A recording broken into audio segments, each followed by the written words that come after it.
বল, শক্তি, পরাক্রম এই সংসারের বিকাশের মূল। কিন্তু কখনো ভেবেছেন যে প্রকৃতি আমাদের এই বল, শক্তি, পরাক্রম কেন দিয়েছেন? যাতে আমরা জীবনে কারোর উদ্ধার করতে পারি, কাউকে সাহায্য করতে পারি, কারোর জন্য ভালো কিছু করতে পারি, কোনো গরিব অসহায় মানুষের জন্য কিছু করতে পারি।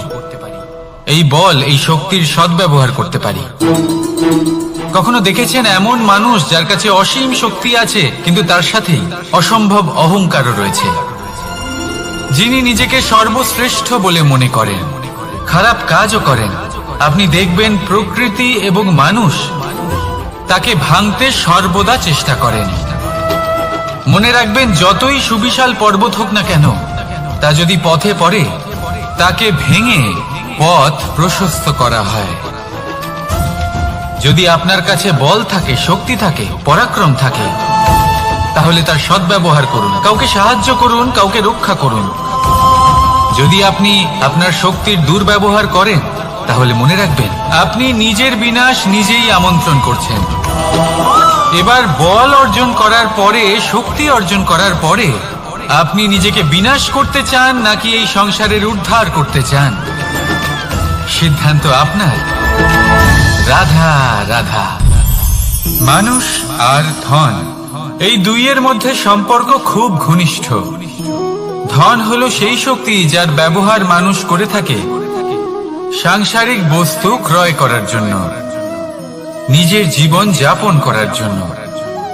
আর মানুষ হলো সেই শক্তি যারা ধনকে গুরুত্বপূর্ণ করে তোলেন। এবার একটা কথা বলি, ব্যবহার করা উচিত ধনকে আর ভালোবাসা উচিত মানুষকে। এটা বেশিরভাগ মানুষই বোঝেন না। মানুষ এখানেই সব থেকে বড় ভুল করে বসেন। তারা ভালোবাসেন ধনকে আর ব্যবহার করেন মানুষকে। এ হলো অনুচিত। দেখুন, আপনি একটা সূচের দ্বারা যুদ্ধ করতে পারবেন না, আর কোনো তলোয়ার দ্বারা বস্ত্র সেলাই করতে পারবেন না, তাই না?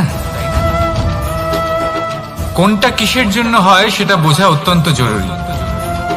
আপনিও সঠিক দিকে অগ্রসর হন। মানুষকে ভালোবাসুন আর ধনকে ব্যবহার করুন। যদি আপনি মানুষকে ব্যবহার করেন, তাহলে আপনি ভালোবেসে ফেলবেন ধনকে। আর এই ভালোবাসা ধীরে ধীরে পরিণত হবে লোভে, আর ধীরে ধীরে এটা আপনাকে বিনাশ করে দেবে। তাহলে সমস্ত মানুষকে ভালোবাসুন আর এইভাবে ভালোবেসে বলুন, রাধা রাধা। সাফল্য কে না চান? সাফল্য লাভ করার, শিখরে পৌঁছানোর আলাদাই একটা আনন্দ রয়েছে। আর আপনজনদেরও কে না চান? প্রত্যেক মানুষ চান যেন জীবনে তার কোনো আপনজন থাকে, যারা সবসময় তাদের সাথে থাকবে। কারণ আপনজনের সাথেই তো সাফল্যের আনন্দ সব থেকে বেশি পাওয়া যায়। কিন্তু আসলে কি হয়, অনেক সময় সাফল্যের খোঁজে সেই পথে চলতে চলতে আমরা আপনদের থেকে দূরে চলে যাই। না চাইতেও দূরে চলে যেতে হয়, ওনাদের সাথে সময় কাটাতে পারি না। আর আমরা ভুলে যাই যে সাফল্যের আসল আনন্দ আপনজনদের সাথেই পাওয়া যায়। সফল হওয়ার পরে আপনদের সাথে দেখা হলে তাদের চোখে আমাদের জন্য যে আবেগ থাকে, যে সম্মান, যে প্রেম থাকে, সেটাই হলো আসল পুরস্কার। আমরা সেই কথা ভুলে যাই এবং একা হয়ে পড়ি। বেশিরভাগ সময় এটাই হয়। বেশিরভাগ সময় সফল মানুষগুলি একা হয়ে যান। এবার আপনি কি চান?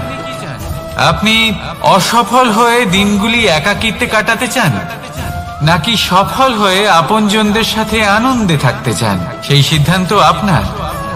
সাফল্যের পেছনে ছুটুন, নিজেকে উজাড় করে দিন, কিন্তু আপনজনদের সঙ্গ ত্যাগ করবেন না। সেই আপনজন যারা আপনার সাফল্যের জন্য দায়ী, সেই আপনজন যিনি আপনার সাফল্যে আনন্দ পান, সুখ লাভ করেন, তাদের কখনো ত্যাগ করবেন না।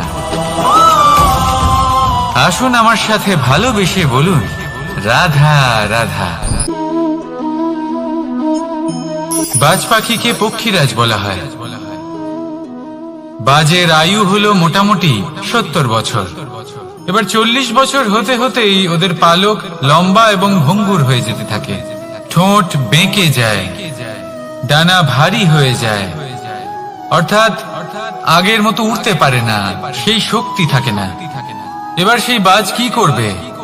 বাজ সব থেকে কঠিন নির্বাচন করে, নির্বাচন নিজের পুনর্স্থাপনার।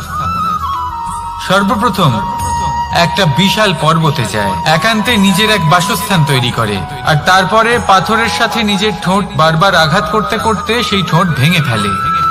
তারপরে সে অপেক্ষা করে সেই ঠোঁট পুনর্নির্মাণ হওয়ার। তারপর সেটাই করে নিজের পালকের সাথে। তারপরে নিজের ডানা থেকে এক এক করে ভারী পালকগুলো ছিঁড়ে ফেলে দেয়। আর তারপর 150 দিনের এই যন্ত্রণা সহ্য করার পরে ও ফিরে পায় নিজের ওড়বার অনন্য ক্ষমতা, সেই শক্তি। আর তারপরে ও জীবনের পরবর্তী 30 বছর বাঁচে। কি বুঝলেন আপনি? যদি ইচ্ছে শক্তি থাকে তাহলে একজন দুর্বলও শক্তিশালী হতে পারে। আপনিও এটাই করুন, নিজের অতীতের যন্ত্রণার বোঝাগুলিকে ত্যাগ করুন আর কল্পনার খোলা আকাশে উন্মুক্ত হয়ে উড়ে বেড়ান। নিজের পুনর্স্থাপনা করুন, তবেই সর্বশ্রেষ্ঠ হতে পারবেন। আর মনে রাখবেন, এই ছোট ছোট পদক্ষেপই বড় বড় শিখরে পৌঁছে দিতে পারে। তাহলে আসুন আর আমার সাথে ভালোবেসে বলুন, রাধা রাধা। আপনি কি কখনো জলকে নিজের মুঠোতে ধরে রাখার চেষ্টা করেছেন? চলুন আজ করা যাক।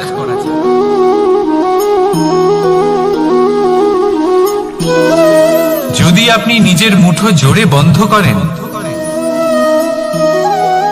জল ধরে রাখতে পারবেন না। যদি আপনি তাকে এমনি বইতে দেন, তাহলেও নিজের পথ নিজেই করে নেবে আর আপনার হাতেও থেকে যাবে। আমাদের জীবনও হলো কিছুটা এরকম, জলের মতো। নিজের পথ নিজেই করে নেয় এই জীবন। প্রত্যেক সমস্যার সমাধান নিজেই করে নেয় এই জীবন। তাই জীবনে যখন কোনো পরিস্থিতি আমাদের প্রতিকূল হয়ে থাকে, কিছুই হয়তো আমরা বুঝতে পারছি না, কিছুই যখন বসে থাকে না, তখন আমরা হতাশ হয়ে পড়ি, নিরাশ হয়ে পড়ি। আর এটাই করা উচিত নয়। শান্ত মনে দেখতে হবে যে এই জীবনে আসলে কি ঘটে চলেছে। কষ্ট সবাই ভোগ করেন। কষ্ট পেলে কেউ রেগে যান, রেগে গিয়ে পরাক্রম দেখান। এটাই তো করা উচিত নয়। শান্ত মনে সেটাই করতে হবে যা জীবন আমাদের শেখাতে চাইছে। জীবন আমাদের সব শিখিয়ে দেবে, শুধু মনে রাখবেন কখন প্রয়াস করতে হবে আর কখন আমাদের প্রতীক্ষা করতে হবে, সেটা আগে আপনাকে বুঝতে হবে। তাহলে আসুন আমার সাথে ভালোবেসে বলুন, রাধা রাধা। ভগবান আর ভক্ত যখন একাকার হয়ে যায়, যখন ভক্ত তার ভগবানের প্রতি এবং নিজের জীবনের উদ্দেশ্যের প্রতি সম্পূর্ণরূপে সমর্পিত হয়, তখন জন্ম নেয় ভক্তি। এই সংসারের সমস্ত আশা হয়তো আপনার সঙ্গ ত্যাগ করে দিতে পারে, তখনও ভক্তি সাথে থাকবে। ভক্ত আর ভগবান যখন একাকার হয়ে যায়, তাদের মধ্যে কোনো পার্থক্য থাকে না। তারা এক হয়ে যায়, এক ব্যক্তিত্ব, এক অস্তিত্ব। সেই জন্য কখনো জীবনে যে কোনো রূপেই, যে কোনো প্রকারেই, যে কোনো ঈশ্বরকে মান্য করুন। মনের মধ্যে শ্রদ্ধা ভাব জাগ্রত করুন, মনে ভক্তি ভাব জাগ্রত করুন। এই সমগ্র সংসারে সব কিছু আপনাকে ছেড়ে চলে গেলেও তখনও এই ভক্তি শুধুমাত্র আপনার উত্থান ঘটাবে। তাই মনে ভক্তি জাগ্রত করুন আর আমার সাথে ভালোবেসে বলুন, রাধা রাধা। শব্দই হলো শূন্য, শব্দই হলো আরম্ভ, শব্দই হলো অন্ত, শব্দই হলো অমর, শব্দই হলো ব্রহ্ম। এই শব্দ হলো অত্যন্ত বিশেষ। কেউ কাঁদলে তাকে হাসিয়ে তোলে, কেউ হাসলে তাকে কাঁদিয়ে দেয়। কারোর মনে উদ্দীপনা জাগিয়ে তুলতে পারে, আবার কারোর মনে কাঁটা হয়ে বিঁধে থাকতে পারে। একটা অত্যন্ত গুরুত্বপূর্ণ কথা যা বোঝা অত্যন্ত আবশ্যক। আপনার মন, আপনার হৃদয়ে যতই শুদ্ধ হোক না কেন, যতই পবিত্র হোক না কেন, আপনার দৃষ্টিভঙ্গি যতই স্পষ্ট হোক না কেন, যদি আপনার কথা পবিত্র না হয়, যদি আপনার শব্দ শুদ্ধ না হয়, তাহলে তা আপনাকে আপনার কর্মফল ভোগ করতে বাধ্য করবেই। একটা সহজ উদাহরণ দিই, আপনার জীবনে এমন কেউ অবশ্যই থাকবেন যাকে আপনি পছন্দ করেন না, যিনি হয়তো অধর্মী মানুষ, যিনি হয়তো দুর্বুদ্ধি সম্পন্ন মানুষ, কিন্তু তার জন্য অপশব্দ প্রয়োগ করলে তার মধ্যে কোনো পরিবর্তন আসবে না, তার মানসিকতা বদলাবে না, শুধু মনে প্রতিশোধ স্পৃহা জেগে উঠবে, মনে হিংসা জাগবে, আর কিচ্ছু না।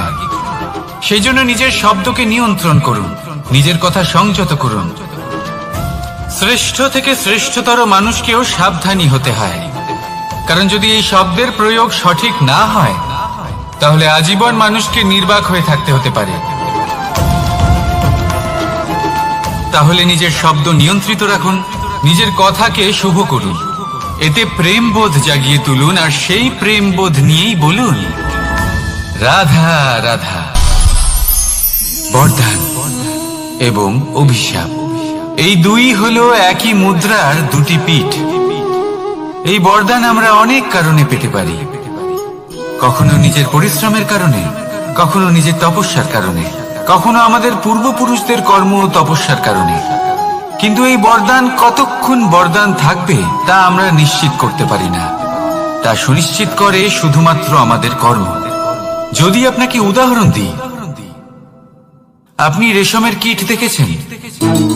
ও বরদান পেয়েছে যে ও নিজের সুরক্ষার জন্য খোলস বানাতে পারে। এবারও তাতে এত মত্ত হয়ে যায় যে এমন এক আবরণ বানিয়ে ফেলে যাতে সে নিজেই আবদ্ধ হয়ে চাপা পড়ে মরে যায়। এটার তাৎপর্য কি? তাৎপর্য খুবই সরল। গর্ব করা খুবই ভালো, কিন্তু অহংকার করা কখনোই উচিত নয়। যদি অহংকার মনের মধ্যে প্রবেশ করে, তাহলে এই বরদান অভিশাপে পরিণত হতে সময় লাগে না। আর যদি কর্মশ্রেষ্ঠ হয়, তাহলে অভিশাপ বরদানে পরিণত হয়। তাহলে আসুন শ্রেষ্ঠ কর্ম করুন, আর আমার সাথে ভালোবেসে বলুন রাধা রাধা। সুখ, দুঃখ, মৃত্যু, মহামারী, এগুলো কখনো বলে আসে না, আবার জিজ্ঞাসা করেও আসে না। এমনই হয় দ্রুত ক্রীড়ার এই খেলায়। এক কারাগারের মতো, একটা মাকড়সার জালের মতো। যেমন একটা মাকড়সার জাল একটা পোকাকে নিজের দিকে আসতে আকর্ষিত করে নিজের চমকের দ্বারা, নিজের গঠন দ্বারা, সেরকমই দ্রুত ক্রীড়ার এই খেলা মানুষকে নিজের দিকে আসতে প্ররোচিত করে। শেষে গিয়ে মানুষ আটকা পড়ে। পার্থক্য শুধু এটাই, যখন এক পোকা এই জালে জড়িয়ে পড়ে তখন সে তার প্রাণ হারায়। মানুষ যখন এই দ্রুত ক্রীড়ায় আকর্ষিত হয়, সে নিজের মান, নিজের ধন সবকিছু হারায়, নিজের বিবেক হারিয়ে ফেলে। কিন্তু আপনি আপনার বিবেক কখনোই হারাবেন না। যদি আপনার মনে লোভ চলে আসে, আপনি লোভী হয়ে ওঠেন। যদি আপনি দ্রুত ক্রীড়ার এই খেলায় আটকা পড়েন, তাহলে মনে রাখবেন এই খেলা থেকে ফিরে আসা প্রায় অসম্ভবই বলা যায়। নিজের বিবেক কখনো হারাতে দেবেন না, কারণ বিনাশ আসার প্রথম লক্ষণ হলো বিবেকের বোধ চলে যাওয়া। এই প্ররোচনায় কখনো পা দেবেন না। আর আমার সাথে ভালোবেসে বলুন রাধা রাধা। বিজয়, বিজয় লাভের জন্য মানুষ কি না করে থাকে, যে কোনো সম্ভাব্য প্রচেষ্টা করে। কিন্তু নিজের বিজয় লাভের জন্য বাজিতে যা ইচ্ছে তাই রেখে দেওয়া কি উচিত কাজ? কখনোই নয়। নিজের হারানো সম্মান, নিজের হারানো সম্পত্তি, নিজের হারানো অধিকার ফিরে পাওয়ার শুধু একটাই পথ রয়েছে, আর তা হলো পুরুষার্থ, দ্রুত ক্রীড়া নয়। যে মানুষ নিজেই হেরে গেছে, নিজেই নিজের জয়লাভ করার জন্য অন্য কাউকে কিভাবে বাজিতে রাখতে পারে? এ হলো সম্পূর্ণরূপে অনুচিত। অনেক সময় অনেক ধন লাভ করার জন্য, অনেক সম্পত্তি লাভ করার জন্য আমরা নিজের আসল ধন, আমাদের আপনজন, তাদেরকে হারিয়ে ফেলতেও প্রস্তুত হয়ে যাই। এটা একেবারেই উচিত নয়। যত বড়ই সংকট আসুক না কেন, আমাদের আপনজনদের আমাদের সাথেই রাখা উচিত। নিজের বিজয়ের জন্য ওনাদের বাজি রাখা ঠিক নয়। এই ভুল কেউ একজন করেছেন, আপনি তা ভুলেও করবেন না। রাধা রাধা। নারী জন্মসূত্রে কারোর কন্যা, ধর্মসূত্রে কারোর পত্নী, আর কর্মসূত্রে কারোর মা। আমাদের মনে এই ছবি আঁকা রয়েছে একজন নারীকে নিয়ে, তাই না? একটা অতুলনীয় ভূমিকা রয়েছে নারীদের আমাদের জীবনে, আর নারী ছাড়া আমরা কিছুই নই। কিন্তু অধিকার, সেখানে আমরা একটা ভুল করে বসি। যখন নারী একজন কন্যা থাকে, যখন সে জন্ম নেয়, তখন তার ওপর অধিকার থাকে তার পিতার।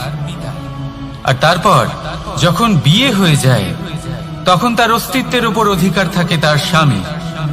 আর যখন তিনি মা হন, তখন নিজেই তিনি জীবনের সমস্ত অধিকার দিয়ে দেন তার সন্তানকে। কিন্তু আমরা কি কখনো এটা ভেবেছি এই জীবন হলো তার নিজের? যে নারী সবার কল্যাণ করছেন, তার জীবনের অধিকারও তার কাছেই থাকা উচিত, তাই না? তার নিজের জীবনের সিদ্ধান্ত সে নিজেই নিতে পারেন, নিজেই নিজের ভাগ্যের রচয়িতা হতে পারেন। আর এর জন্য আমাদের নিজেদের পাল্টাতে হবে, দৃষ্টিভঙ্গি পাল্টাতে হবে। কারণ এই ধারণা সেটা আজ বা কালকের ব্যাপার নয়, এটা ঘটে চলেছে বহু বছর ধরে, আর চলতেই থাকবে যদি আমরা এটা না বদলাই।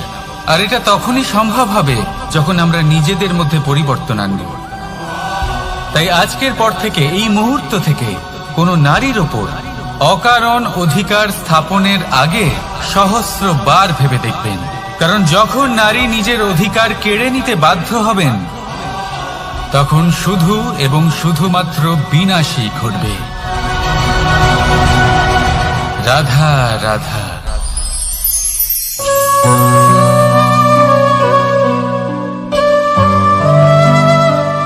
নারী, পুরুষরা যাকে নাম দিয়েছেন ত্রিয়া, কেন দিয়েছেন, কে দিয়েছেন, কেউ তা জানে না। কথায় আছে, পুরুষরা ভাবেন যে ত্রিয়া, ভাবেন একরকম, বলেন অন্য কিছু, আর করেন অন্য কিছুই। কিন্তু সত্যিটা কি এটাই? আসল সত্যি হলো এটাই যে ত্রিয়া হলো সেই চরিত্রহীন পুরুষ, আর কেউ নয়।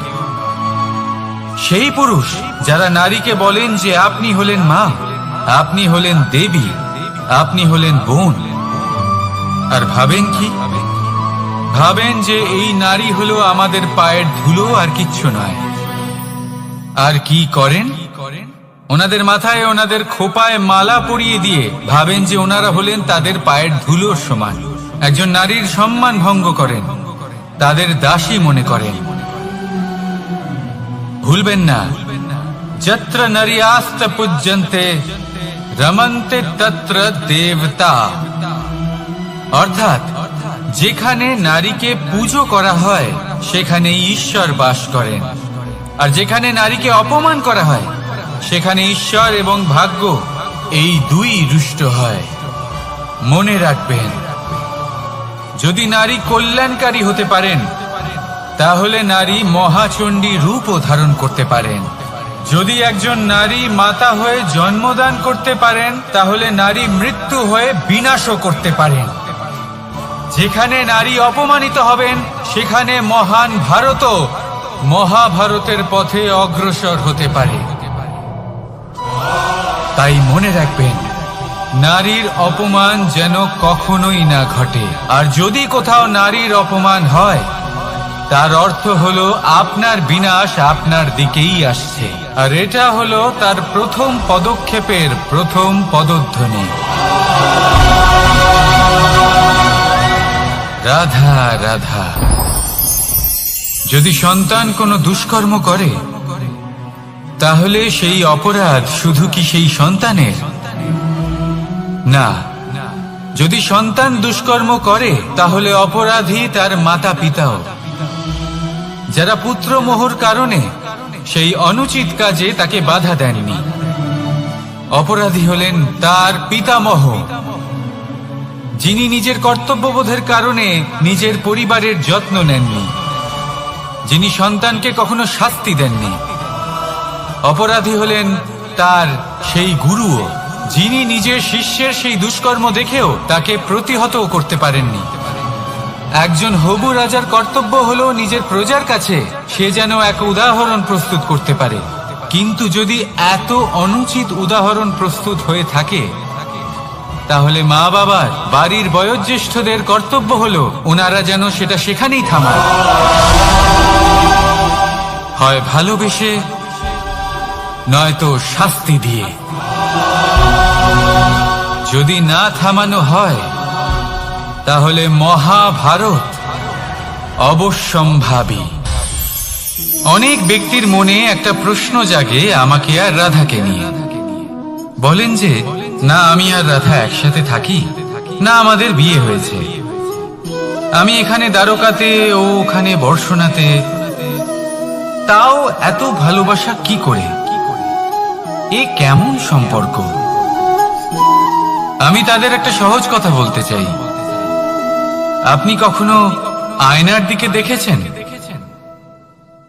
নিজের দুই চোখের দিকে তাকিয়ে জিজ্ঞাসা করুন, এই দুই চোখ একসাথে কেন বন্ধ হয়, একসাথে কেন খোলে, একসাথে কেন ঘুমোয়, একসাথে কেন কাঁদে? আজীবন কোনো এক মানুষের সাথে সম্পর্ক রাখা অবশ্যই সম্ভব, তাদের সাথে দেখা না করে। আমার আর রাধার ভালোবাসাও কিছুটা এরকমই, আর কিছুটা এরকমই হয় ভালোবাসা দুই নয়নের মতো, যারা কখনোই মিলিত হবে না কিন্তু চিরকালের জন্য একসাথে জুড়ে থাকবে। এই অনুভূতি নিঃস্বার্থ হয়, আর এই নিঃস্বার্থ ভালোবাসা আপনাকে আনন্দের পথে অগ্রসর করে। জীবনে সবসময় নিঃস্বার্থভাবে ভালোবাসুন, শুধুমাত্র আনন্দই পাবেন। তাহলে আসুন আমার সাথে নিঃস্বার্থভাবে ভালোবেসে বলুন, রাধা রাধা। মানুষ, কোন ব্যক্তির নির্মাণ হয় কিভাবে?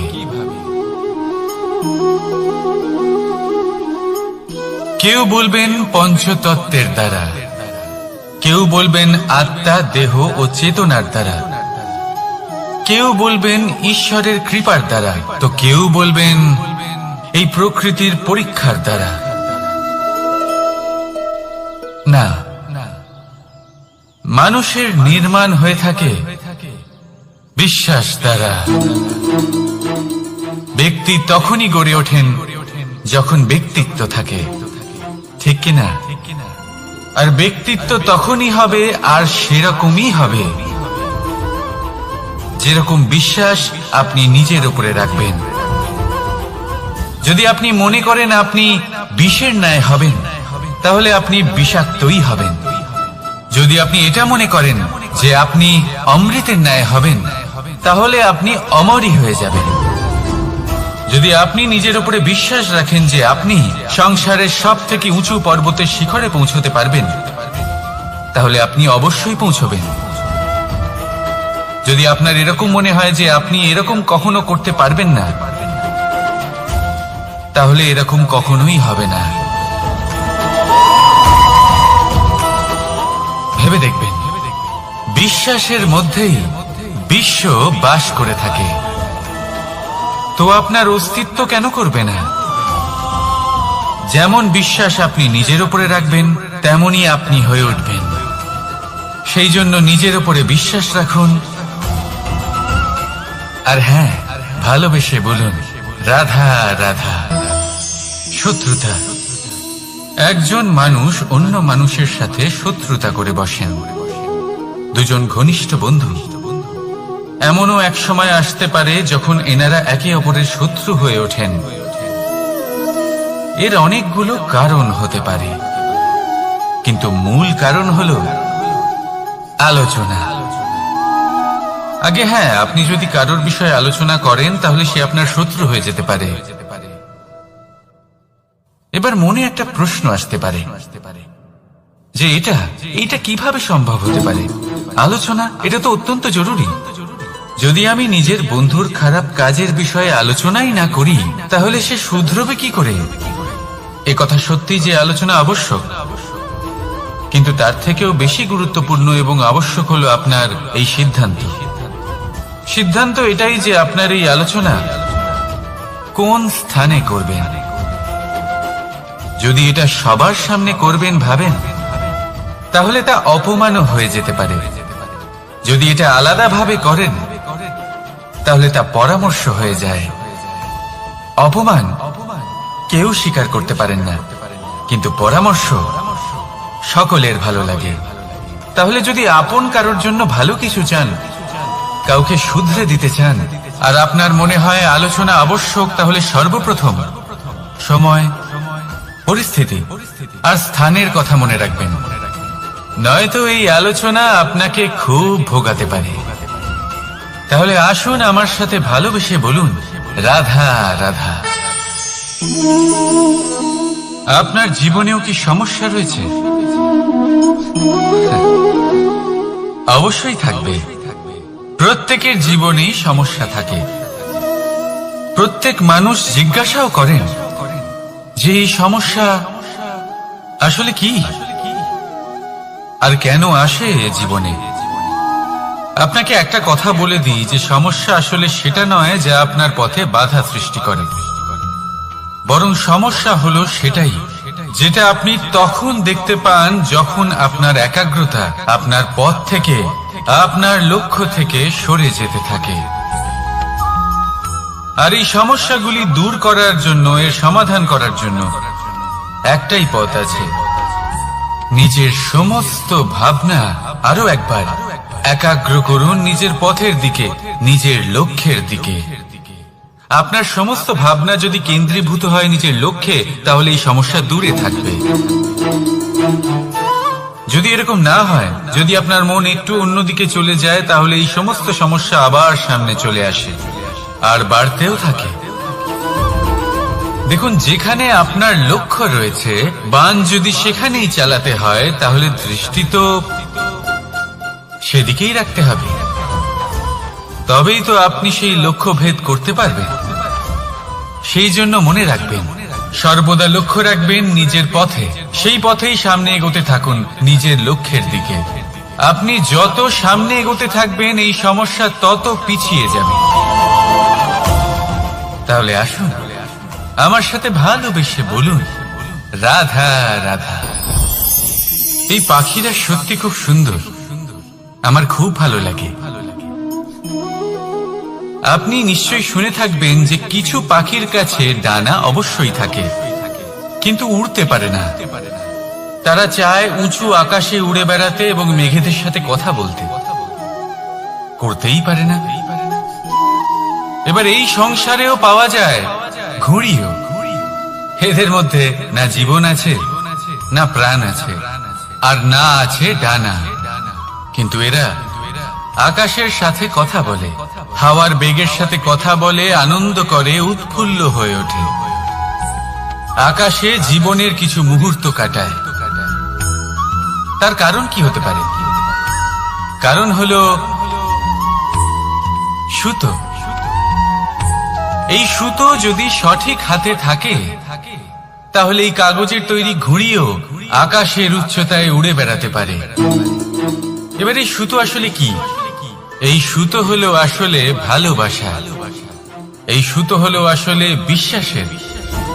আর এটা আপনি দিয়ে থাকেন তাদের হাতে যাদের আপনি বিশ্বাস করেন, যাদের আপনি নিজের সর্বস্ব দিয়ে দেন। ভেবে দেখুন, এই ভালোবাসা আর বিশ্বাসের সুতো আপনি যদি সঠিক মানুষের হাতে দিয়ে দেন, তাহলে আপনি অনেক উচ্চতায় উঠতে পারবেন, আকাশের উচ্চতায় উড়ে বেড়াতে পারবেন, মেঘের সাথে কথা বলতে পারবেন, পাখিদের মতো উঠতে পারবেন, যা ইচ্ছে তাই করতে পারবেন। শুধু এই মানুষ সঠিক হতে হবে, এমন একজন মানুষ যার মনে আপনার জন্য ভালোবাসা রয়েছে, এমন এক মানুষ যার মনে কোনো স্বার্থ নেই, যিনি পরোপকারী, এমন একজন ব্যক্তি যিনি আপনার অস্তিত্বকে বাইরে নিয়ে আসতে পারবেন, তাকে উজ্জ্বল করে তুলবেন। তাহলে ভালোবাসুন, আনন্দ করতে থাকুন, আর এই আনন্দ সহকারে বলুন রাধা রাধা। আমরা সকলে এমন ব্যক্তির সাথে থাকতে চাই যারা খুব মিষ্টি কথা বলেন, যাদের ব্যবহার আমাদের ভালো লাগে, যারা দেখতে সুন্দর হন, যাদের আমরা পছন্দ করি। আর সব সময় এমন ব্যক্তির থেকে দূরে থাকতে চেষ্টা করি যাদেরকে আমরা পছন্দ করি না, যাদের কথা আমাদের খারাপ লাগে, যাদের কথা একটু কঠোর হয়। আমরা সব সময় চেষ্টা করি এদের থেকে দূরে থাকার, ঠিক কিনা? কিন্তু যদি বাস্তবটা দেখি, তাহলে এই কঠোরতা জীবনে শান্তির প্রলেপ দেয়। ওষুধও একটু কড়াই হয়, কিন্তু এ কি করে? আমাদের সুস্থ করে তোলে। ঠিক সেইভাবেই ভালোবাসার এই অধ্যায় একটু কঠিন, একটু কড়াও মনে হতে পারে, কিন্তু এর ফল সবসময় আপনাদের স্বাস্থ্যের পক্ষে ভালোই হয়। সেই জন্য যদি কেউ আপনার নিন্দে করে, আপনাকে কড়া কথা শোনায়, আপনার ব্যাপারে আলোচনা করে, তার মানে এটা নয় যে সে আপনার শত্রু। হতে পারে তিনি আপনার বন্ধু হন, আপনার জন্য ভালো চান, আপনাকে শুধরে নিতে চান, আপনার মধ্যে কোনো পরিবর্তন দেখতে চান। সেই জন্য কখনো কারোর কথা শুনে বা কাউকে দেখে প্রাথমিকভাবে এই সিদ্ধান্ত নেবেন না যে তিনি আপনার শত্রু হন নাকি আপনার বন্ধু হন। এমনও শত্রু হয়ে থাকেন যে গুড়ের মতো মিষ্টি মিষ্টি কথা বলে আসলে আপনাকে বিষ পান করিয়ে দেবেন। আর এমনও বন্ধু থাকেন যারা আসলে নিমের মতো কড়া কথা বলেন, কিন্তু আপনাকে অমৃত পান করান। এদের মধ্যে পার্থক্য করতে জানতে হবে, কে আসলে শত্রু হন আবার কে আসলে মিত্র হন। এই পার্থক্য যখন আপনি করতে শিখবেন, তখন আপনি এই সংসারের সব থেকে সুখী প্রাণী হয়ে উঠবেন। এই পার্থক্য বোঝা সহজ নয়, কিন্তু অবশ্যই আবশ্যক। রাধা রাধা। অসুখ। এমন কোন মানুষ আছেন এই সংসারে যার অসুখ করে না? প্রত্যেক মানুষ কখনো না কখনো অবশ্যই অসুস্থ হয়েছে, তার এই শরীর রোগের শিকার অবশ্যই হয়েছে। এবারে দেখুন, এই রোগ আসে আবার এই রোগ চলেও যায়, কিন্তু সেই রোগ আমাদের কষ্ট দিতে কেন সক্ষম হয়? কারণ হলো স্বচ্ছতা। যদি এই স্বচ্ছতা শরীরে না থাকে, তাহলে মানুষকে শারীরিক কষ্ট পেতেই হবে। ঠিক সেইভাবেই অত্যন্ত প্রয়োজনীয় হলো এই স্বচ্ছতা যেন মনেও থাকে। যদি এই স্বচ্ছতা মনে না থাকে, তাহলে মানুষ চারিত্রিকভাবে কষ্ট সহ্য করেন। এবারে নিবারণ কি হতে পারে? বড়ই সহজ এর উপশম। যদি রোগ শরীরে হয়, তাহলে সর্বপ্রথম স্বচ্ছতা বজায় রাখতে শিখুন, এই শরীরকে পরিষ্কার রাখতে শিখুন। বিচক্ষণতার সাথে এই রোগের সম্মুখীন হন, ভয় পাওয়ার কোনো দরকার নেই। ব্যায়াম করতে থাকুন, সব ঠিক হয়ে যাবে। সেইভাবেই যদি এই অসুখ মনে হয়, তাহলে কি করা যায়? সর্বপ্রথম তার আধারের উপরে নজর দিন। আপনার এই আধারই হলো আপনার আহার। যা আপনি আহার করবেন, সেরকমই মানুষ হয়ে উঠবেন। সেইভাবেই আপনি যেরকম ভাবেন, সেরকমই মানুষ হয়ে উঠবেন। সেই জন্য নিজের ভাবনাকে শুভ করুন, নিজের দৃষ্টিভঙ্গিকে শুভ করে তুলুন, সবকিছু সঠিক হবে। আপনার আমার সবার মধ্যেই এক রাক্ষস বাস করে, তার সম্মুখীন হন, তাকে পরাস্ত করুন। তাহলে এই রোগ সে শরীরেই হোক বা মনের মধ্যে, যদি সঠিক সময় তাকে আটকানো না যায়, তাহলে যে কোনো সময় তা মহামারীর রূপ ধারণ করবে। সেই জন্য সাবধানে থাকুন, সুস্থ থাকুন। তাহলে আসুন আমার সাথে ভালোবেসে বলুন রাধা রাধা। বল, শক্তি, পরাক্রম এই সংসারের বিকাশের মূল। কিন্তু কখনো ভেবেছেন যে প্রকৃতি আমাদের এই বল, শক্তি, পরাক্রম কেন দিয়েছেন? যাতে আমরা জীবনে কারোর উদ্ধার করতে পারি, কাউকে সাহায্য করতে পারি, কারোর জন্য ভালো কিছু করতে পারি, কোনো গরিব অসহায় মানুষের জন্য কিছু করতে পারি। এই বল, এই শক্তির সদ্ব্যবহার করতে পারি। কখনো দেখেছেন এমন মানুষ যার কাছে অসীম শক্তি আছে কিন্তু তার সাথেই অসম্ভব অহংকারও রয়েছে, যিনি নিজেকে সর্বশ্রেষ্ঠ বলে মনে করেন, খারাপ কাজও করেন। আপনি দেখবেন প্রকৃতি এবং মানুষ তাকে ভাঙতে সর্বদা চেষ্টা করেন। মনে রাখবেন, যতই সুবিশাল পর্বত হোক না কেন, তা যদি পথে পড়ে তাকে ভেঙে পথ প্রশস্ত করা হয়। যদি আপনার কাছে বল থাকে, শক্তি থাকে, পরাক্রম থাকে, তাহলে তার সদ্ব্যবহার করুন, কাউকে সাহায্য করুন, কাউকে রক্ষা করুন। যদি আপনি আপনার শক্তির দুর্ব্যবহার করেন, তাহলে মনে রাখবেন আপনি নিজের বিনাশ নিজেই আমন্ত্রণ করছেন। এবার বল অর্জন করার পরে, শক্তি অর্জন করার পরে আপনি নিজেকে বিনাশ করতে চান নাকি এই সংসারের উদ্ধার করতে চান, সিদ্ধান্ত আপনার। রাধা রাধা। মানুষ আর ধন, এই দুইয়ের মধ্যে সম্পর্ক খুব ঘনিষ্ঠ। ধন হলো সেই শক্তি যার ব্যবহার মানুষ করে থাকে সাংসারিক বস্তু ক্রয় করার জন্য, নিজের জীবন যাপন করার জন্য। আর মানুষ হলো সেই শক্তি যারা ধনকে গুরুত্বপূর্ণ করে তোলেন। এবার একটা কথা বলি, ব্যবহার করা উচিত ধনকে আর ভালোবাসা উচিত মানুষকে। এটা বেশিরভাগ মানুষই বোঝেন না। মানুষ এখানেই সব থেকে বড় ভুল করে বসেন। তারা ভালোবাসেন ধনকে আর ব্যবহার করেন মানুষকে। এ হলো অনুচিত। দেখুন, আপনি একটা সূচের দ্বারা যুদ্ধ করতে পারবেন না, আর কোন তলোয়ার দ্বারা বস্ত্র সেলাই করতে পারবেন না, তাই না? কোনটা কিসের জন্য হয় সেটা বোঝা অত্যন্ত জরুরি। আপনিও সঠিক দিকে অগ্রসর হন।